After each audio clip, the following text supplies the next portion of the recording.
Paz, irmãos e irmãs, bom dia. Quero continuar o assunto sobre maridos, finalizar hoje, e na próxima oportunidade, se assim o Senhor permitir, nós veremos sobre as esposas. Praticaram muito o Eu Te Amo durante a semana ou esqueceram? Como que foi a semana? Então, nosso texto base está lá em 1 Pedro 1 Pedro 3, 7. Esse é o nosso texto base. Então, vamos abrir. 1 Pedro 3, 7. Hoje, quero compartilhar com os irmãos e irmãs. Maridos, amai vossas esposas. Maridos, amai vossas esposas. 1 Pedro 3, 7. Igualmente vós, maridos, coabitai com elas com entendimento, dando honra à mulher, como vaso mais fraco, como sendo vós os seus co-herdeiros da graça da vida, para que não sejam impedidas as vossas orações. Outro texto está lá em Efésios, capítulo 5. Efésios 5, 22. Efésios 5, 22. Rafael, depois se dá só um auxílio a Bibi, por favor, nos 2 slides. Bom? Efésios 5, 22.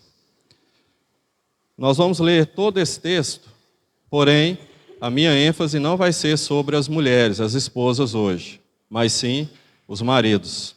Mas as esposas estejam atentas, por favor. Vós, mulheres, sujeitai-vos a vossos maridos, como ao Senhor. Porque o marido é a cabeça da mulher, como também Cristo é a cabeça da igreja, sendo Ele próprio o Salvador do corpo. De sorte que, assim como a igreja está sujeita a Cristo, assim também as mulheres sejam em tudo sujeitas a seus maridos. Vós, maridos, amai vossas mulheres, como também Cristo amou a igreja e a si mesmo se entregou por ela, para a santificar, purificando-a com a lavagem da água, pela palavra, para a apresentar a si mesmo igreja gloriosa, sem mácula, nem ruga, nem coisa semelhante, mas santa e irrepreensível. Assim devem os maridos amar as suas próprias mulheres, como a seus próprios corpos. Quem ama a sua mulher, ama-se a si mesmo. Porque nunca ninguém odiou a sua própria carne, antes a alimenta e sustenta, como também o Senhor a igreja, porque somos membros do seu corpo, da sua carne e dos seus ossos. Por isso deixará o homem seu pai e sua mãe, e se unirá à sua mulher, e serão dois numa carne. Grande é este mistério. Digo, porém, a respeito de Cristo e da igreja. Assim também vós, cada um em particular, ame a sua própria mulher como a si mesmo, e a mulher reverencie o marido. Outro texto, Colossenses 3. Colossenses, capítulo 3.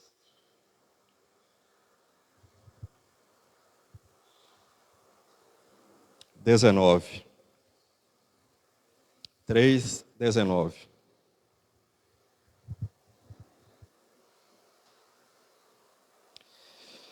Vós, maridos, amai a vossas esposas, e não vos irriteis contra elas.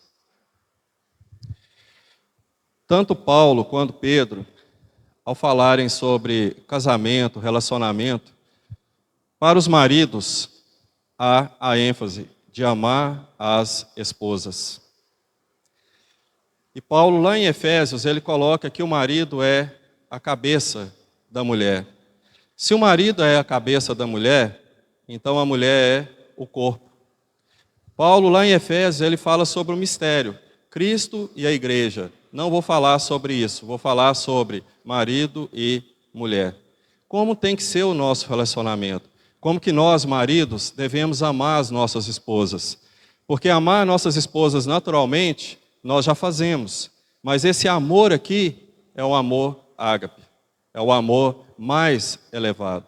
E Paulo, em Colossenses, ele acrescenta: não as irriteis. Mas este amor, ele é acima. Ele é algo que vai além. Considerando o marido como cabeça, então ele precisa fazer pelo menos 3 coisas. A primeira delas é que ele tem que sustentar a família. Ele é responsável para sustentar a família. A parte financeira cabe ao marido. Só que nós sabemos que pela nossa situação atual, o marido somente não consegue sustentar a casa. Em muitos casamentos, em muitos lares. E o que vai acontecer em certos momentos? O marido pode ficar desempregado. Ou a renda dele não ser suficiente para manter o padrão da esposa, ou o padrão da família. E aí então, o que vai acontecer com esse lar? Pode ter desavença ou não. Mas o marido, ele tem esse papel. Por quê? Deus disse ao homem: do suor do teu rosto trabalharás, comerás o teu pão. Então ele disse ao homem. Então o homem, ele tem que assumir essa liderança. E outra coisa, que é importante que o marido aprenda, que o amor, na verdade, quando ele vai sustentar a casa, ele não pode trazendo só o dinheiro e ficar ali com o dinheiro. Ele tem outras atribuições. Ele não pode ser como cabeça, aquele que chega em casa e vai dar as ordens, a esposa e os filhos são os seus servos. Eles estão ali para fazer o que ele quer, ser autoritário. Isso não é amor. Como Cristo ama a igreja, como a palavra diz que ele se deu, ele se entregou pela igreja. E aqui Paulo em Efésios ele fala que o marido ele tem que amar a esposa como a si mesmo. Quando você ama a si mesmo, surge mais uma palavrinha que chama egocêntrico. As coisas giram em torno de você. Mas quando você abre a mão de amar você mesmo, só para você surge uma outra palavra que chama altruísmo, que é esse amor ágape, que é o amor que Paulo está falando, ser altruísta. Você vai fazer aquilo em amor de outra pessoa, em benefício de outra pessoa. Então você vai estar amando a sua esposa. Mas aí depois nós vamos ver a questão de temperamentos. Dentro do lar vai surgir algumas dificuldades, que nós sabemos por causa do temperamento. O Marlon esteve falando aqui a respeito do humor. E muitas vezes esse humor vai manifestar dentro de casa. E aí a esposa então vai ter o seu papel dentro de casa, como corpo. Então o marido, para ele amar a sua esposa, ele vai ter que dar um passo além. Porque às vezes nós temos o pensamento de: eu estou já sustentando a casa, eu já estou dando tudo, o que mais falta? E a mulher, ela não tem somente a falta do dinheiro. Lembra do livro que eu falei a respeito semana passada? Que aquele pesquisador americano, ele colocou que as mulheres desejariam que os homens soubessem, as esposas, né? Eu trouxe aqui os 10 assuntos. Bibi, consegue colocar aí? Observem aqui, por favor, na projeção, os assuntos. Vamos entrar dentro deles e ir comentando. Pelo menos as 3 funções básicas que o marido ele deve ter. Enquanto eles colocam ali, eu vou dar a fonte para vocês. O livro se chama O que as esposas desejam que seus maridos saibam a respeito das mulheres. Certo? Esse é um irmão, ele é médico e ele é também pastor. Ele se chama James Dobson. Ele é um psicólogo norte-americano, conselheiro matrimonial, e ele fez uma pesquisa nas igrejas, lá dos Estados Unidos, na década de 80, sobre assuntos que incomodavam as esposas, que os homens não conseguiam. Eles não tinham condição, os homens não percebiam que as mulheres precisavam ou tinham as suas necessidades.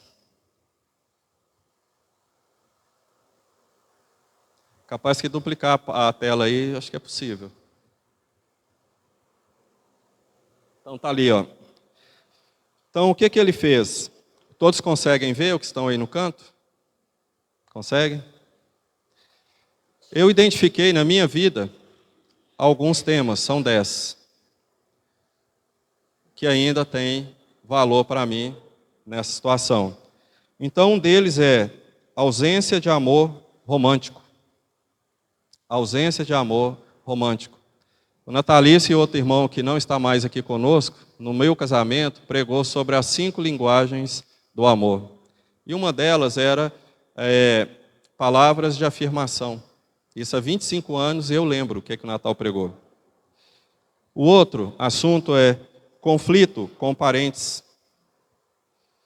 Talvez ninguém tenha essa dificuldade com parentes, sogra, irmãos, primos, e aí vai. Baixo grau de autoestima. Esse baixo grau de autoestima é de quem? Esposa. As esposas se sentem com a autoestima delas baixa. Problemas com os filhos. Esse eu acredito que ninguém passa. Todo mundo já atingiu a perfeição. Dificuldades financeiras. Muito menos. Solidão, isolamento e tédio. As esposas ficam no interior das casas, a grande maioria. Mas hoje, na nossa sociedade, não é bem assim. As esposas saem para trabalhar e elas trabalham muito. Trabalhando, também vão sofrer as consequências do emprego. Não achemos que as nossas esposas não são galanteadas ou maltratadas no trabalho. Satanás, como Pedro vai nos dizer aqui, anda em derredor. E se as esposas são formosas de aparência, como aconteceu com Sara, o que ela vai ser feita? Ela vai ser galanteada. E ela tem a parte emocional. Então temos que guardar isso. Problemas sexuais também afetam as mulheres. Problemas menstruais e fisiológicos também afetam. Eu acredito que acontece. Cansaço e a pressão de horário. Envelhecimento. Tudo causa natural. O que o marido tem que fazer? Amar as suas esposas.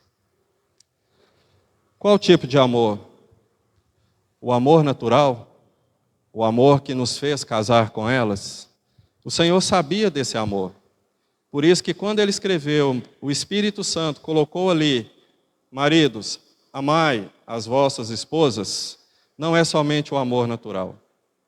Não é. Há algo além.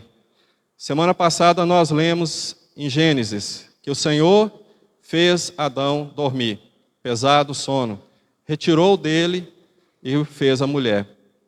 Quando o Senhor fez a mulher, a estrutura da mulher é diferente da estrutura do homem, não é a mesma. Então, os sentimentos dela também não é o mesmo. Os seus sentimentos não são os mesmos dos nossos. É diferente. Vou dar um exemplo. Vou pegar uma irmã aqui que estiver de vestido. Falar assim, irmã, senta aqui, por favor, no chão. Ela não vai sentar. Não é? Irmão, você está de calça, senta aqui no chão. Beleza, eu sento. Ainda cruza as pernas e fica tranquilo. Para a mulher sentar em uma posição desse jeito, para ela, é uma afronta aos princípios dela. Verdade ou mentira? É verdade. Ela não senta. Ela vai sentar no colo do marido, em cima dos joelhos. Ou ela vai ficar em pé porque ela viu que aquele lugar não é adequado para ela. E nós, homens, conseguimos. Chega em casa com um carro velho, com o banco todo rasgado, para ver se a mulher vai falar o quê? Nossa, que lindo carro, que bom que nós conseguimos. Ela vai falar assim, não, você não tinha outro melhor, não? Você só tinha esse, você comprar, o dinheiro só dava para esse. É assim que ela vai falar. E nós estamos fazendo o nosso melhor. Por causa de quê? Visão, sentimento. É diferente. Então, o simples fato de trazer o dinheiro dentro de casa não vai solucionar todos os problemas da mulher. Então, dentro desses 10 assuntos aqui, talvez não é cabível para eles, para cada um dos casais, dos maridos, das esposas que estão aqui. Mas pelo menos um ou dois desses 10 assuntos afetam cada uma das nossas esposas. O aspecto financeiro, ele é uma coisa terrível. Por quê? Quando a mulher, ela não tem a mesma visão do homem, ou ela quer ter um padrão de vida mais elevado, e ela é uma pessoa gastadora, então ela pode trazer desequilíbrio, se ela for a responsável para administrar o dinheiro. Assim como o homem, quando ele é inábil para administrar o dinheiro. Então, quando nós queremos satisfazer todos os desejos da nossa mulher, das nossas mulheres, isso não é amor. Isso é capricho. O amor, ele sabe até onde ele pode ir. Porque lá em 1 Coríntios é dito que o amor não age inconvenientemente. Então, às vezes, é inconveniente certas situações que acontecem. Todas essas coisas aqui, eu acredito que afeta de certa forma, ou até certo nível, o nosso lar e o nosso relacionamento com as nossas esposas. Em algum momento, isso vai chegar. Em algum momento, vai acontecer. Porque a palavra de Deus, ela fala assim, que a vã é a graça. A formosura vai embora. Tanto do homem quanto da mulher. O envelhecimento vai chegar. Nós vamos envelhecer. A barriguinha vai crescer. Alguma coisa vai ir contra a gravidade. As rugas vão aparecer. Os cabelos brancos vão aparecer. As doenças virão. E isso vai chegar em um ponto. É mais fácil então eu chegar e trocar de esposa, trocar de mulher? Nós não somos uma só carne. O Senhor Jesus disse, o que Deus uniu, não separe o homem. Então eu vejo que esses 10 assuntos que esse irmão, James Dobson, colocou, apontados pelas mulheres nas igrejas, ainda tem valor. Talvez não seja a realidade no seu lar, na sua casa, mas pelo menos, em alguma medida, afeta. Principalmente quando nós vemos que há irmãos, homens, maridos, que trabalham em 1, 2, 3 empregos, estão se desdobrando para sustentar suas casas, estão se desdobrando, tendo que deixar as esposas em casa, sair para viajar, correr risco da sua própria vida, e isso não é suficiente para a esposa. Eu não posso olhar para um irmão que ele... Vou dar um exemplo aqui que nós temos, por exemplo, um irmão que é médico e um irmão que é pedreiro, por exemplo. A disparidade de salário é muito grande. Muito grande. Um irmão que é empresário e outro irmão que é um comerciante. A renda é diferente, mas a vida com o Senhor, talvez daquele irmão que seja pedreiro, que seja comerciante, está melhor do que aquela outra pessoa que tem muito dinheiro. Mas a tendência nossa é, principalmente das esposas, é olhar aqui e não olhar aqui ou aqui. E a palavra nos diz que nós devemos contentar com o que temos. Contentar com o que temos. Nada trouxemos desse mundo, nada levaremos. Então nós, maridos, amando as nossas esposas, nós temos que entender dessa forma, ausência de amor romântico. Você ainda fala, eu te amo para sua esposa? Ela tem o mesmo brilho que ela tinha para você antes de você casar? Porque o que te motivou a casar com ela foi o amor. Pelo menos é o princípio que os casais se casam. Então esse olhar é o mesmo? Ou outras já têm ganhado esse olhar? Em Provérbios é dito, não deixe-te seduzir-te pelas suas olhadelas, e nem cobices no teu coração a sua formosura. Vale para os dois, homem e mulher. O conflito de parentes. Às vezes nós casamos com mulheres que os pais não aprovam o nosso relacionamento. Esse foi meu caso. Tive muito conflito com os meus parentes. Com os parentes da Miriam, principalmente. Não foi fácil. Mas hoje, pela graça do Senhor, estamos aqui, juntos. Baixo grau de autoestima. A autoestima da mulher, ela vem com o estímulo, o sentimento. Ela é estimulada. Uma mulher, por exemplo, que fica em casa, lavando, passando, cozinhando, não é o mesmo, a estima dela, o ânimo dela, não é o mesmo daquela mulher que sai e trabalha. É diferente. Lá no trabalho ela passa certas situações, mas em casa ela passa outras. Então, um sentimento de frustração, ele não pode ser cultivado no lar. Provérbios 31 diz que aquela mulher virtuosa, ela sai cedo, prepara a lã, prepara os vestidos e ela é louvada pelo seu marido. Louvada pelo seu marido. Volta lá em cima, amor romântico. Você consegue reconhecer quando a sua esposa faz algo de bom? Ou faz tudo de bom? Nós, maridos, amando as nossas esposas? Ou criticamos?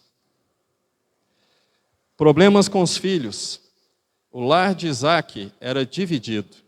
Rebeca amava Jacó e Isaac saboreava da comida de Esaú.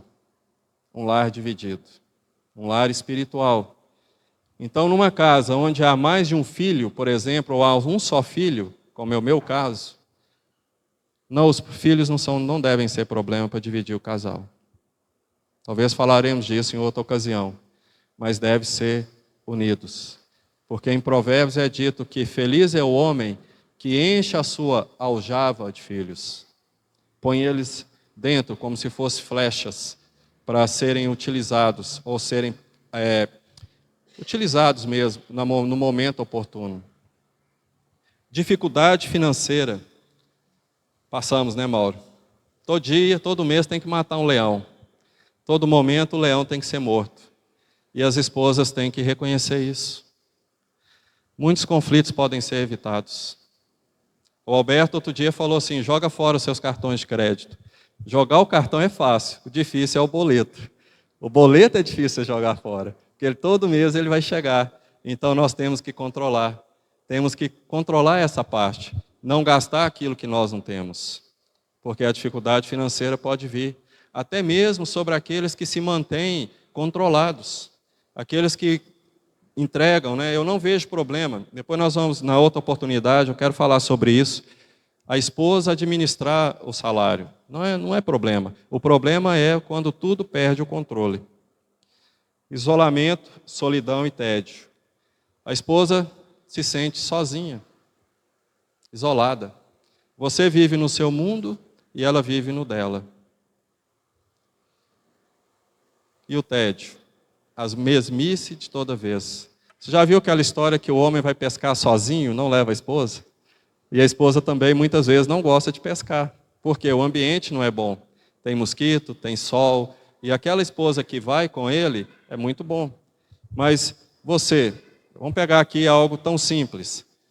O futebol de cada dia, né? Do final de semana, os atletas de final de semana.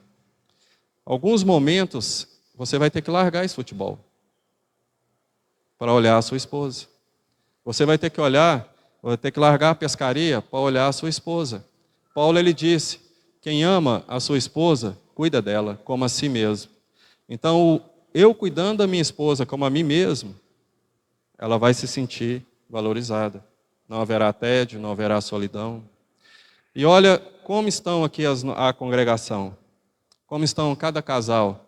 Quando nós reunimos, nos encontramos, somos pessoas que nos estimulamos ao amor e às boas obras, como irmãos em Cristo? Somos essas pessoas? Ou somos aqueles que nos encontramos para falar mal da congregação, para falar mal da igreja, falar mal do governo, falar mal da situação? E assim os nossos assuntos não são assuntos espirituais. Por quê? A palavra de Deus, ela fala lá em 1 Coríntios 11, 3. Cristo é o cabeça do homem. O homem é a cabeça da mulher. E Deus, a cabeça de Cristo. Então, se nós entendermos esta ordem espiritual, que é essa ordem que Paulo está falando aqui em Efésios, nós vamos então ordenar, nós que eu digo maridos, a nossa casa conforme o padrão de Deus. Não faz sentido, irmãos, declararmos que somos cristãos e vivermos como se fôssemos do mundo. Não faz sentido.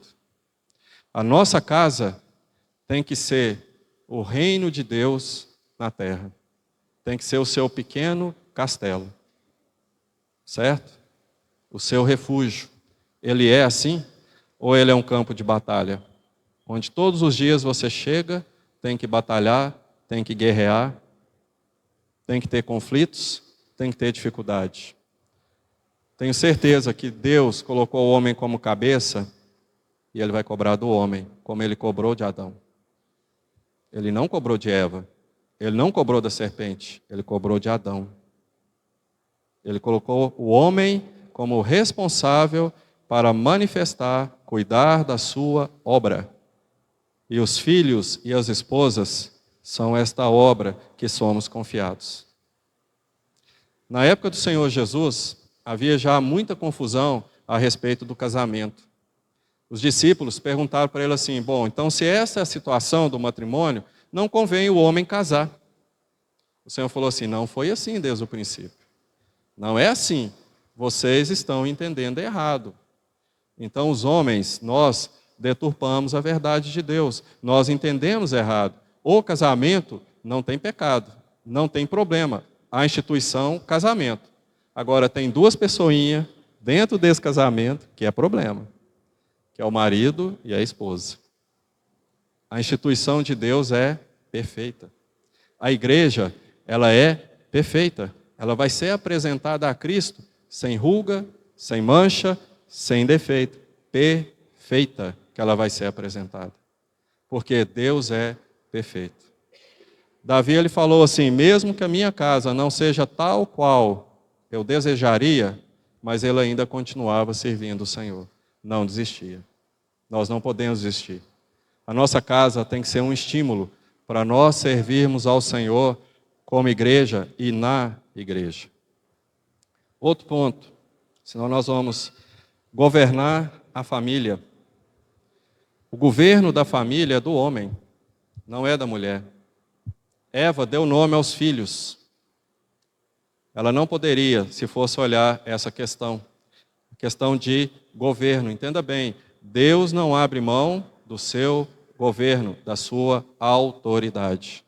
Toda vez que o homem se posiciona, o marido se posiciona e diz: nós vamos fazer assim, o que Deus vai fazer? Abençoar. Deus vai confirmar. Deus, ele vai confirmar isso. Porque o homem, ele é o cabeça. Só que ele tem um corpo, que é a esposa. E esse corpo tem membros. Quem são esses membros? Os filhos. Então, tudo que o homem fizer, tomar a decisão, vai chegar no corpo e vai chegar nos membros desse corpo. Nada impede do homem tomar uma decisão ouvindo a sua esposa. Quando Sara falou para Abraão: Abraão, despede Agar e o seu filho, aquilo pesou no coração de Abraão. E o que o Senhor falou para Abraão? Atende a Sara. Atende a Sara. É só ler Gálatas que você vai entender isso. Atende a Sara. Então Sara estava correta naquela decisão. Em Gênesis 18, a partir do versículo 17, o Senhor, ele fala assim: eu não vou ocultar nada a Abraão, porque eu sei que ele vai ordenar a sua casa, para que obedeçam aos meus mandamentos, às minhas ordenanças. Então o homem dentro da casa, a vida espiritual é dele. Então, meu irmão, se você não tem participado disso, se você não tem buscado isso, busque. Você ser o responsável pela vida espiritual do seu lar. Você ser o responsável para dar de comida à sua esposa, aos seus filhos. Eucana, o pai de Samuel, ele era um exemplo para mim muito bom. Porque ele de ano em ano ele subia até Siló. E ele então sacrificava junto com as esposas e os 2 filhos. E a Ana, ele via que ela era estéril, e ela sofria por causa daquilo. E ele então dava a porção dobrada do sacrifício para ela. E falava assim: Ana, eu te sou melhor do que filhos. Meu amor excede o tanto que eu te amo. Mas aquele amor dele por ela não supria a lacuna de um filho. Porque a outra tinha filho. Entendem? Como nós precisamos entender a mulher, e não é fácil. E isso é só, irmãos e irmãs, algo para iniciarmos. Porque eu sei que não é só isso. Cada irmão que é marido já conhece um pouquinho da sua esposa. Já sabe o que a esposa gosta, como ela fala, como que ela comporta, o que a aborrece, o que a alegra. Eu sei que você sabe. Mas quando nós ouvimos a palavra dizer, é um mandamento, maridos, amai as vossas esposas, então nós já percebemos que o amor que eu tenho natural pela minha esposa não é suficiente, algo a mais. Então eu tenho que buscar, qual é esse a mais? O que eu preciso fazer para entender esse a mais? Ela é a pessoa ideal para me dizer. Uma conversa franca, honesta. Quando Adão e Eva pecaram, o que eles fizeram? Se cobriram. Então houve uma barreira. Eu não posso mais ser aberto. E aí nós vemos então o que vai acontecer. Um vai seguir o Senhor, o outro vai desobedecer o Senhor. A honestidade, a fidelidade com honestidade, ela é de suma importância num casamento. A esposa ter um caminho aberto com o marido para dizer, e o esposo ter um caminho aberto para dizer à esposa o que incomoda. Eu levei muito tempo para aprender isso.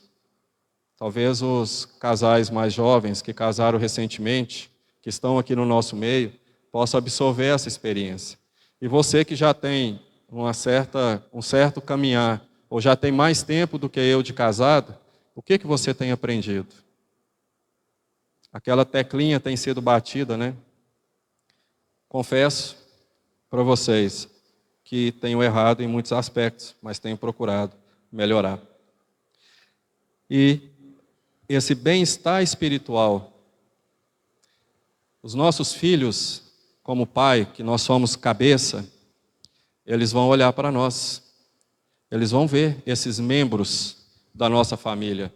Eles vão ver se nós somos pessoas que leem a Bíblia, que oramos, que nós, ao fazermos as nossas refeições, ainda cultivamos o hábito de dar graças, ou só pegamos o prato, colocamos a comida e já começamos a mastigar. Então, são princípios que os filhos vão observar. Então, eu vejo que pelo menos 3 aspectos. Primeiro, o governo, o sustento da família cabe ao homem. O governo da família e o bem-estar espiritual da família cabe ao homem. Nesses 3 aspectos, a mulher ela pode ajudar o marido em tudo. Ela pode ser aquela auxiliadora idônea. Porque quando nós casamos, eu acredito que nós conhecíamos bem um ao outro. A Miriam sabia que eu tinha os meus defeitos, eu sabia dos defeitos dela. Só que com o passar do tempo, o que pode acontecer? Vai surgindo outros. São obstáculos que nós vamos superando. Nós vamos superar esses obstáculos. Nós vamos edificar as nossas vidas.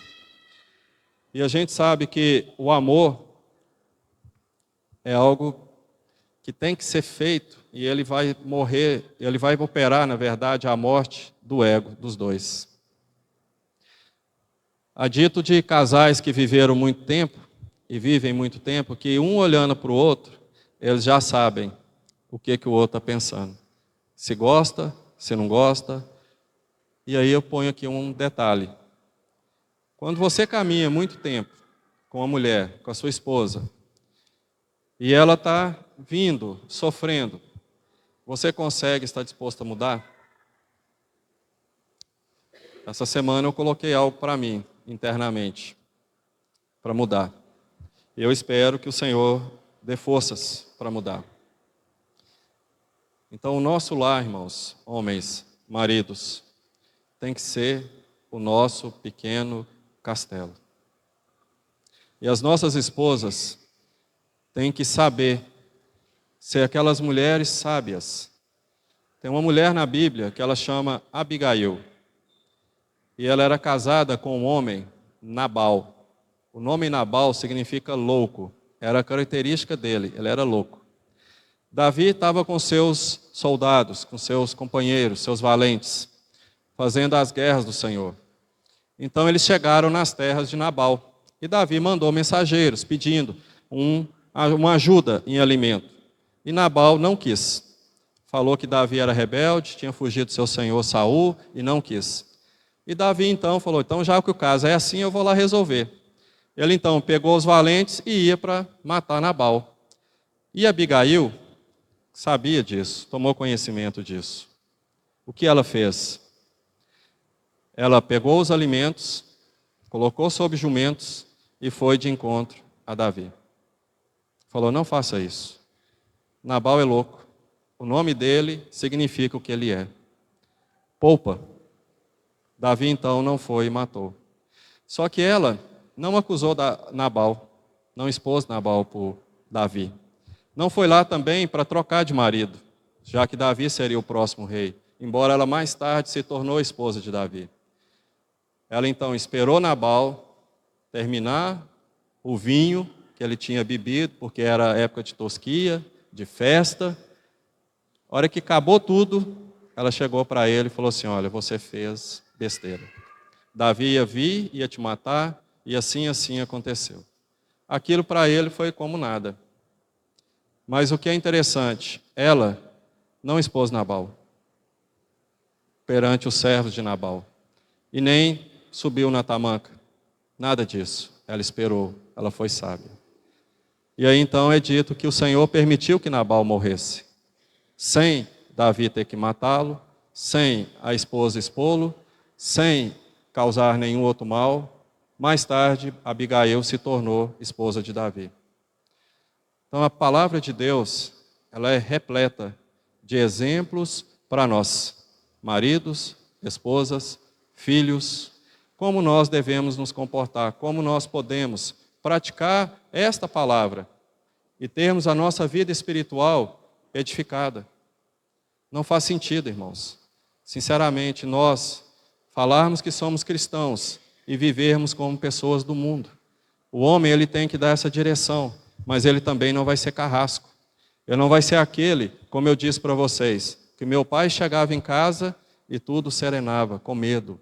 Não. Há um cântico, né? Desde Betânia. Há uma estrofe no cântico que fala assim, de amados pais, saudade os filhos têm. De amados pais, saudade os filhos têm. Então, o que deixa saudade não é a braveza, a bravura ou a ignorância, é o amor. Os filhos vão lembrar de nós, maridos, pais, pelo amor. Como nós amamos, como nós instruímos os nossos filhos, como nós somos capazes de demonstrar esse amor de Deus. Há muitos exemplos negativos que eu não posso seguir, mas há exemplos positivos que eu posso. E há uma ordenança para mim, maridos, amai as vossas esposas. E não irritei-vos com elas, porque em alguns momentos haverá uma irritação. Principalmente se você chegar em casa, ela estiver passando pano. Aí você entra, o rodo vai comer nas costas. Há uma grande possibilidade. Toda mulher, ou pelo menos a experiência é, você não está vendo que eu estou limpando? Não foi por mal. O homem, ele é displicente em algumas coisas. Então, certas situações têm que ser colocadas em prática. Uma vida comum, como Pedro disse, coabitai com elas, uma vida comum. Porque a vida espiritual, ela vai se manifestar dessa forma. Se você tivesse lá em Jerusalém ou lá em Israel, na época que o Senhor Jesus caminhou aqui na terra, você teria sensibilidade para olhar para Ele e vê-lo como Ele é, como filho de Davi, como Messias? Ele era muito simples. Ele era muito simples. As pessoas talvez não o viam dessa forma. Somente aqueles que tinham olhos para Ele poderiam vê-lo assim. Somente aquelas pessoas, né? Acho que o único homem na Bíblia, no Novo Testamento, que não foi atrás do Senhor por milagres, por curas ou por atendimento, foi Zaqueu. É dito em Lucas que Zaqueu queria ver o Senhor. Ele não foi atrás do Senhor para cura, para salvação, para benefício próprio. Não. Ele subiu no sicômoro para ver o Senhor. Ele queria ver o Senhor. E aquela situação foi tão inusitada que quando eu a leio, eu não consigo ver o Senhor não rindo, não sorrindo. Um homem em cima da árvore e ele dizendo: Zaqueu, desce depressa, porque me convém ficar na sua casa. Ele não falou assim: poxa, Zaqueu, por que você fez isso? Não. A própria leitura parece que ele estava também, e ele disse: olha, hoje houve salvação. Zaqueu então se converteu. Nós precisamos colocar isso na nossa vida, irmãos. Simplicidade. Nós precisamos aprender a não atender aos pedidos, atender aos clamores do consumismo. Estou lendo um livro e ele fala sobre finanças. E esse livro, o autor conversou com a pessoa que criou o Facebook, um dos dois que criou. E aí então, essa pessoa dando a sua palestra, ele expôs o motivo por que ele criou o Facebook e como que foi. A síntese é o seguinte: que ele precisava criar algo para ele ganhar dinheiro. E esse algo tinha que chamar a atenção das pessoas e prendê-las dentro do que ele tinha criado. Identifica aí alguma coisa? Chamar a atenção e te prender. O seu tempo vai embora, a sua atenção vai embora. E hoje nós temos vários aplicativos, o que fazem conosco? Prendem a nossa atenção, não é isso? E consomem as nossas energias. Outro dia eu fui com a Miriam, a gente foi lanchar, um casal sentado na mesa, cada um com um celular. E os dois lá mexendo. Acredito que eles não estavam namorando e tendo um momento juntos. Eles estavam só ali, mas eles não tinham condição de olhar um para o outro e nem de conversar. Então, nós estamos dando o nosso dinheiro para alguém e nós estamos dando a nossa atenção para alguém que não merece a nossa atenção. E estamos fazendo como Paulo disse, remir o tempo, ao contrário. Nós não estamos remindo o tempo, estamos gastando o nosso tempo, sabendo que os dias são maus, e nós estamos presos em uma coisa que se repete, se repete, se repete, se repete. E quem é responsável para isso? O homem. Chamar todos, vem aqui, vamos ler, vamos orar, vamos conversar, senta aqui, senta aqui, senta aqui, vamos conversar. É o homem. E aí, então, esses 10 assuntos, né? Quero que vocês em casa conversem com seus maridos, os maridos com as suas esposas, se realmente esses assuntos são assim. Rafael, põe o outro aí, por favor. Agora nós vamos falar um pouco sobre temperamentos. E não é característica, né, de um só temperamento, mas de todos. Não dá para ver, né? Segundo os psiquiatras, psicólogos, cada ser humano, ou todos os seres humanos, eles têm algumas características marcantes do temperamento.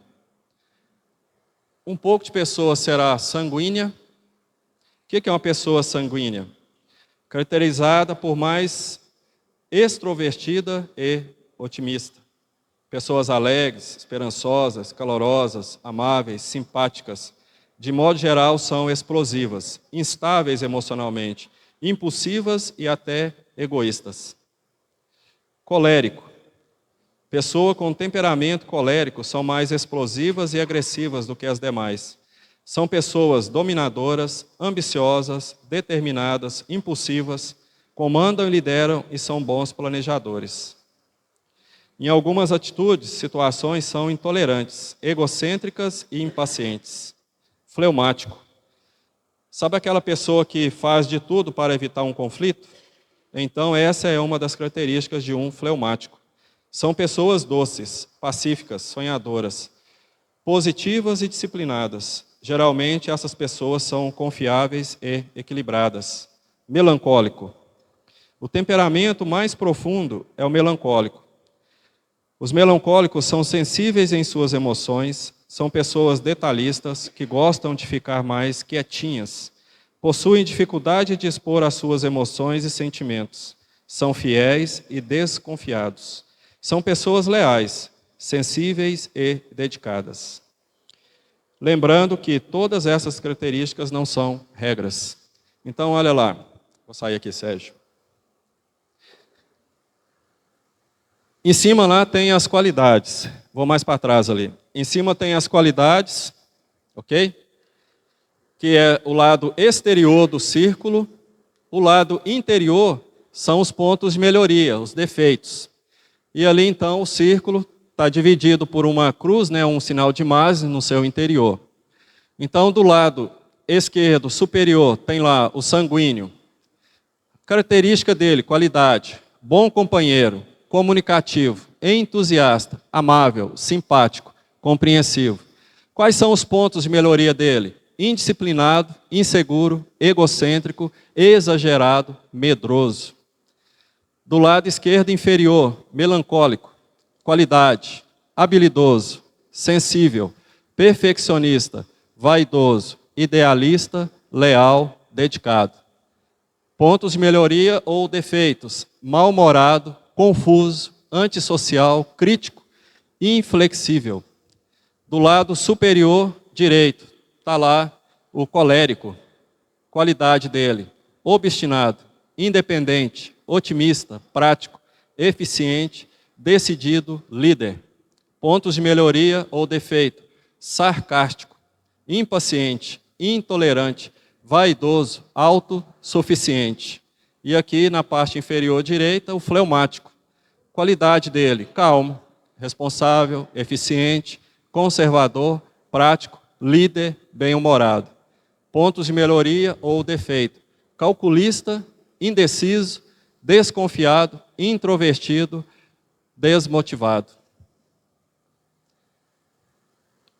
Esses 4 pontos não são características absolutas nas pessoas, certo? Mas são identificáveis em todos nós. Todos nós temos algum ponto, em certo momento, de algumas dessas características de temperamento, que aí vai afetar o nosso humor. Mas nós somos caracterizados dentro desses quatro temperamentos. Ou nós somos sanguíneo, o sangue ferve, colérico, vamos explodir, fleumático, vamos abaixar, e o melancólico. É igual o lip rádio, né, Samuel? Ó vida, ó céus. Esse é o melancólico. Então tudo está ruim. Como que a esposa, como que o marido pode ajudar? Você conseguiu identificar algo aqui em você, marido? Algo em você, esposa? O que você pode fazer para ajudar? Então são situações, são temperamentos que nós temos. Os nossos filhos, qual que é o temperamento deles? Eles explodem facilmente quando são repreendidos? Ou eles acatam? Ou eles são coléricos, se iram? Ou eles reclamam de tudo? Vai ter prova amanhã, menino. Ó céus, ó vida, o que eu faço, Poliana? O que você faz, seus meninos? Então, é uma dica para nós pais, conhecer os nossos filhos. E você, marido? Qual dessas 4 características? Você está aqui, ali, aí você brinca, né? Aí varia, né? Aí depende da situação, depende do que está acontecendo. Mas qual é a sua característica? Porque esse temperamento vai dar o sabor do seu lar. Um desses temperamentos característicos. O sabor do seu lar vai ser conforme essa fragrância aí, esse gosto. Vai ser assim. Ou o seu lar vai ser sanguíneo, colérico, fleumático ou melancólico. Então, gostaria muito, os maridos, nessa parte pelo menos eu encerro, para, numa oportunidade, entrar e falarmos sobre as esposas. Não que esse assunto ele não se esgota, eu sei disso. Mas eu quero muito que dentro dos lares, dentro das casas, haja diálogo, conversa. Porque nós, como nós vimos aqui, como Deus disse de Abraão, que ele que ordenaria a observância dos decretos do Senhor, ele vai cobrar de nós, homens, maridos. Então, se nós não temos sabedoria, Tiago diz, peça a Deus, que Ele dá. Se nós não temos o entendimento da palavra, lá em Coríntios é dito que a mulher na igreja, ela tem que ficar em silêncio, chegando em casa, interrogar os seus próprios maridos a respeito daquilo. O interrogar não é criticar. O interrogar é, foi certo aquilo que aconteceu? Realmente é assim? Aquela palavra? Realmente é dessa forma? Na outra oportunidade, eu não falei aqui, vou consertar uma fala minha. Pedro, ele trata do assunto marido e mulher. E ele também trata das esposas com os maridos que não são crentes. Então, para aquelas irmãs que são solteiras, para aquelas irmãs que são viúvas e ainda não casaram, né, as virgens, as solteiras, eu ainda não tenho nada para falar. Porém, na oportunidade, no futuro, se o Senhor assim permitir, trataremos desse assunto. Mas a esposa, ela tem que aprender algo também. O marido incrédulo é santificado no seu convívio. E ela também pode ajudar o marido a entender a respeito do Senhor, a demonstrar o Senhor para ele. Porque é uma concessão a esposa viver com o marido que não é crente. Então, ela tem essa oportunidade. E eu gostaria de dar um exemplo. Se você ler lá em Atos, tem uma mulher chamada Lídia. Está em Atos 16, 4. Essa mulher, ela era comerciante. Ela vendia púrpura e ela era de Tiatira. Mas ela estava em Filipos. Quando Paulo chegou e começou a pregar em Filipos, eles foram para a margem do rio. E ela estava lá junto com as mulheres. E é dito que o Senhor abriu o entendimento de Lídia, para ela então aceitar a palavra. E ela então recebeu o Senhor como Salvador e hospedou os apóstolos. Eu creio que depois a família dela foi salva, mas ela então recebeu. E para um judeu que veio com a mentalidade oriental, ver uma mulher ocidental trabalhando, vendendo, foi um choque cultural. Mas só que o Evangelho, a prioridade dele não é entrar em choque cultural, mas sim salvar as pessoas. Então nós precisamos entender essa verdade. O propósito é salvar. Então, ou seja, o sabor da nossa casa, quem dá é o marido. É o marido que dá esse sabor. É o temperamento da nossa casa. Como que nós queremos ser lembrados, ou sermos respeitados, ou os nossos filhos, a nossa esposa, nos ver, nos aceitar, e poder dizer que nós somos homens de Deus. Nós somos pessoas que realmente servimos ao Senhor. Servir ao Senhor aqui dentro tem uma aparência muito piedosa, mas servir o Senhor na nossa casa, onde nós estamos, onde nós somos, de verdade, pode ter outro sabor. Amém? O Senhor nos abençoe.